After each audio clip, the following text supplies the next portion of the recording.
My name is Dave Mastrangelo. I'm the principal second violinist of the Naples Philharmonic Orchestra, and I'm making this video to try and help you kids that are stuck at home in the corona apocalypse to give you some ideas of things to practice on and some things that will help you grow as players. I think that this video would be very appropriate for violinists and to violists. Okay, and I want to talk about when you are asked to bounce your bow by the orchestra teacher. And the orchestra teacher at some point is going to ask you to bounce your bow. And a lot of times when we try to bounce our bow, we try to bounce our bow.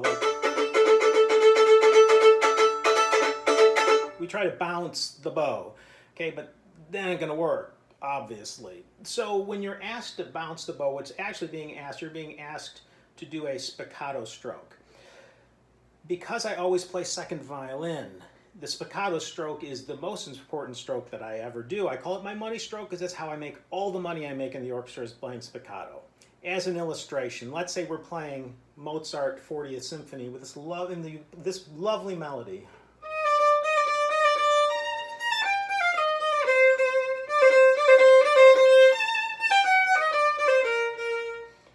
That's what the first violins get to play, but the seconds and violas play this.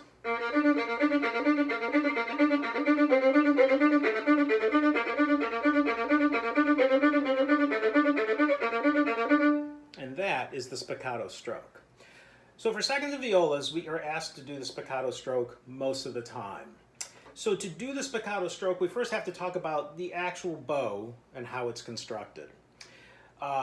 Good bows, like this bow, are made from Pernambuco wood. It's a very flexible wood that under heat can be shaped very easily, and it can be only found in the South American rainforest. You can't walk into your yard, whack down a palm tree, and make a bow and have it function this way, because it's Pernambuco. The bow is heavy at the frog, light at the tip, and the bow is bouncy in the middle. If I just drop the bow in the middle,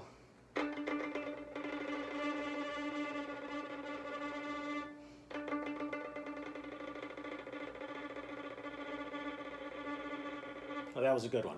I don't have to do anything. The bow does it all by itself because the bow is made to be bouncy in the middle of the bow. Okay? So when we're talking about spiccato, the first thing is you don't start bouncing the bow on the string. You start with the bow on the string already. By the way, always start from the string. Always start from the string. There's one exception to that, but always start from the string. So once we are starting to talk about spiccato, the big issue is to figure out what part of the bow are we going to do it in. When we're talking about part of the bow relative to spiccato, think low is slow. So the slower it's going, the lower you play.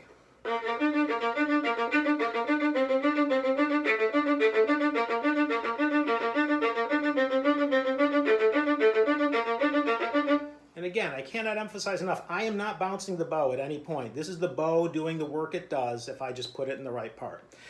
If I want to speed that up, I move it higher in the bow.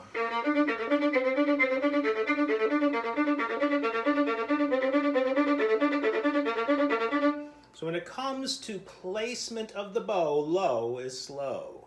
So the faster we want to go, the higher we can go. The other thing is to talk about where we put the bow between the bridge and the fingerboard. Realize if your teacher asks you to play it really softly, right, with that kind of a stroke, you can't play over the fingerboard.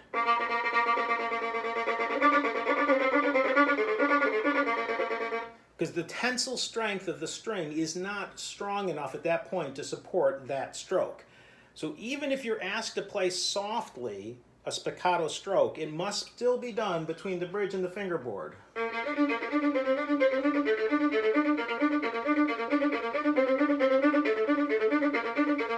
So always remember, even if you have to play softly, it can't be done over the fingerboard. It's a different kind of a stroke. And so you know now, you're going to play it in the middle of the bow. You're going to play it with, certain, depending on how fast it is, low is slow, then you have to do that. Let's talk about this, because I can do the spiccato stroke.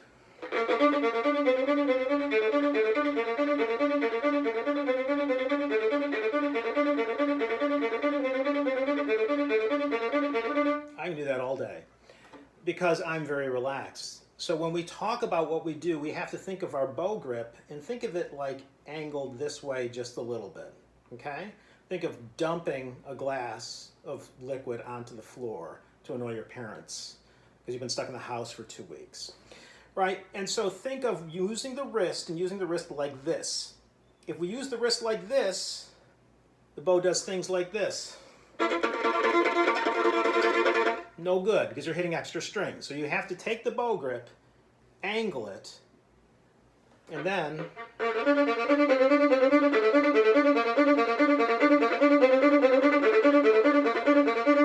right? And so that's how you do it. Now I know what you're saying. I already know what you're saying. But you have a really nice bow. Yes, I do. This is a copy of a very old, expensive French bow. I couldn't afford that, but I could afford the copy, and this is made by the best bow maker in the world right now, Joe DeCunha. But I also have this very not fine bow made of braided carbon fiber. I bought it because it looked really cool. This is not an expensive bow. This isn't even a good bow. This is a bow. But all the things I've talked about so far still apply.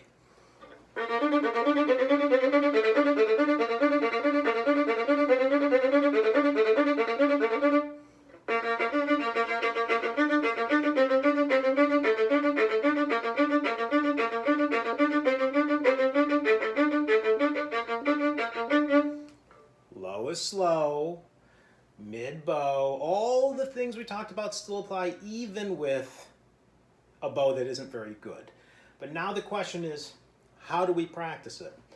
When I teach my string class, I always say we practice to replicate results. It's not good enough when you're practicing to get it right one time. We practice to be able to replicate the result, to be able to play it 10 times or 100 times or 1,000 times. So when we want to work and focus on one of the hands, like the bow, we simplify the other hand, the left hand. So for those of you playing violin, we'll do a 2-octave G major scale. For viola, it's a 2-octave C major scale. We're talking first position, very straightforward stuff, right? You can all do this. You could do this even if you're in middle school. So how you're going to practice your spiccato is you're going to get out your metronome, right? I have an old man metronome here that actually does horrible noises at you. But you don't have to just get a horrible thing. You can get a free app on your phone.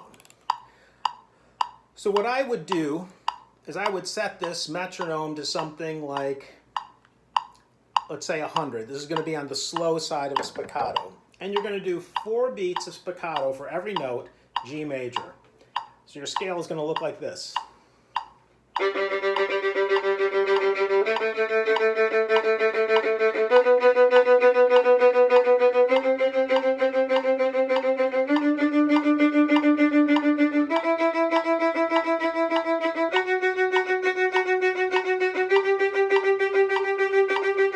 Now 100 is really the bottom end of how fast we can do that at 16th notes. So now I'm going to demo this at a more appropriate tempo, 120.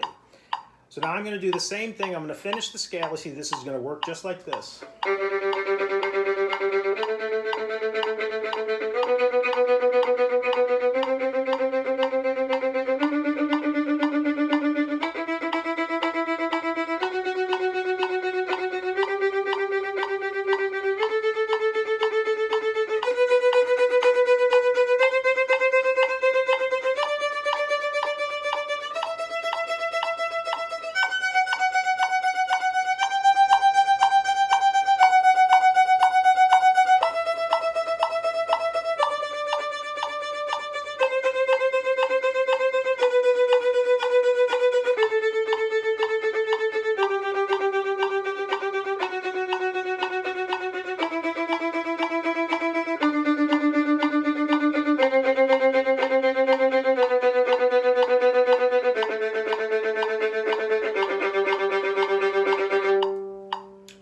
Octave G major scale, 4 beats of 16th notes per note. That means you get 16 repetitions of the note on each note of the scale to get that right. You probably couldn't tell, but throughout that I'm slightly adjusting the part of the bow in order to maximize the efficiency of the bounce. That is how you practice it. That is an introduction to what I consider to be one of the most important strokes we do in the orchestral repertoire, the spiccato stroke. I will probably do another video for kind of an advanced version of this, how we do spiccato for much more complicated music, like if you're playing first violin, you have to use this. But for now, I think this is an excellent beginning. When you do your scales and when you're practicing, whatever you're doing, have a purpose to it. Don't just fill in time. Use your time smartly. And part of doing that, for example, in the scales, would be to develop a nice spiccato stroke. So good luck with that. Hope you enjoy it.